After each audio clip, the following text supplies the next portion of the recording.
सभी को मेरा जोहार। आज साथियों, मैं यहाँ पर आया हूँ कोई भाषण देने के लिए नहीं आया हूँ।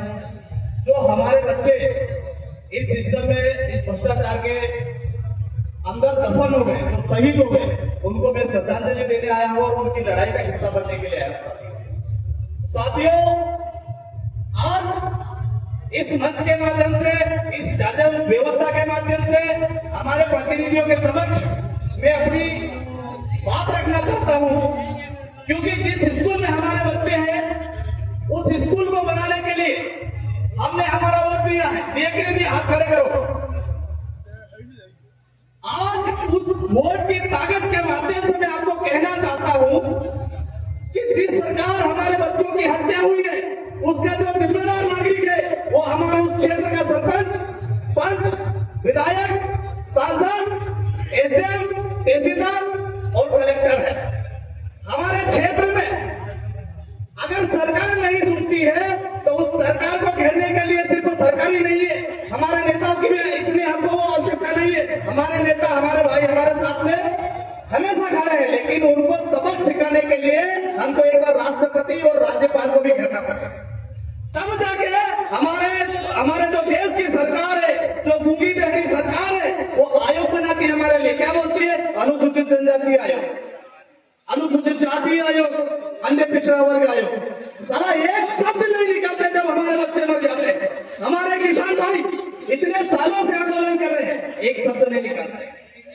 मणिपुर में हमारी बहनों को नंगा घुमाया जाता है, एक शब्द नहीं निकलते। इस आयोग की जरूरत है कि हमारे समाज को, हमारी सोसाइटी को, हमारे जितने भी सांसद है, नेता है, विधायक है, इनको आप लोग वहां पर पूछिए कि आयोग ने आज तक हमारे समाज में जो हुए अत्याचार, शोषण के खिलाफ आपने कौन से बिल दायर करे, किस कोर्ट में आपने केस लगाया और पूछा कि आदिवासी समाज के बच्चे, ओबीसी समाज के बच्चे, अनुसूचित जाति के बच्चों के साथ में जो घटना हुई है उसका आपने सरकार से अभी तक संज्ञान लिया कि नहीं लिया? आपने कहा कि 19.5% हम यहाँ की राजस्थान जो सरकार है वो शिक्षा का बजट पेश करती है, उस बजट का कितना हिस्सा यहाँ की शिक्षा व्यवस्था में खर्च हुआ है?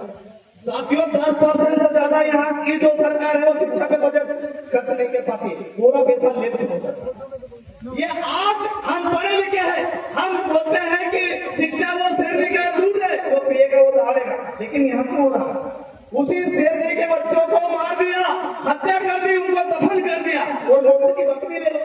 मतलब हमारे बच्चों की जो कीमत है वो पशुओं से आकी जा रही है। ये आज का क्या बोलते हैं, अमृतकाल भारत है। बड़ी बड़ी बातें फेंकने वाले लोग आपके बच्चों के साथ में, आपकी शिक्षा के साथ में, आपके अधिकारों के साथ में किस तरह से खिलवाड़ किया और किस तरह से अपने बच्चों को, माफी चाहूंगा। देखो मैं 2 मिनट के अंदर इससे ज्यादा मैं फालतू बात करता ही नहीं। मैं ये कहना चाहता हूं कि आज जाजम व्यवस्था बैठी है और जाजम हमेशा फैसला करती है, तो मैं इजाजत चाहता हूं कि मुझे 2 मिनट का समय दे डाला ताकि मैं 2 मिनट में अपनी बात खत्म कर सकता हूं।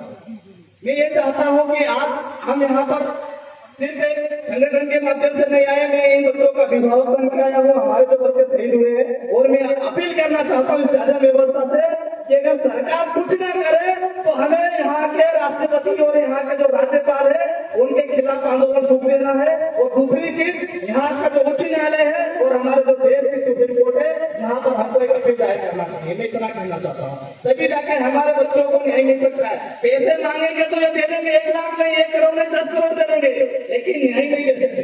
हमको न्याय चाहिए। मैं इसलिए यहाँ पर आता हूँ क्योंकि हमको न्याय चाहिए और हमारे बच्चों को न्याय तभी मिल सकता है जब सरकार को कटघरे में हम खड़ा करके पूछेंगे कि आपने जो 70-80 साल में जो स्कूल का उसका मरम्मत नहीं कराया, इसलिए हर बार इन्होंने बजट पेश किया, उस बजट में कहा कि हमने स्कूलों की मरम्मत कर दी, हमने सरकारी भवनों की मरम्मत कर दी, उसका हिसाब आप सभी ले सकते हो तो आप एक अपील करोगे कोर्ट में।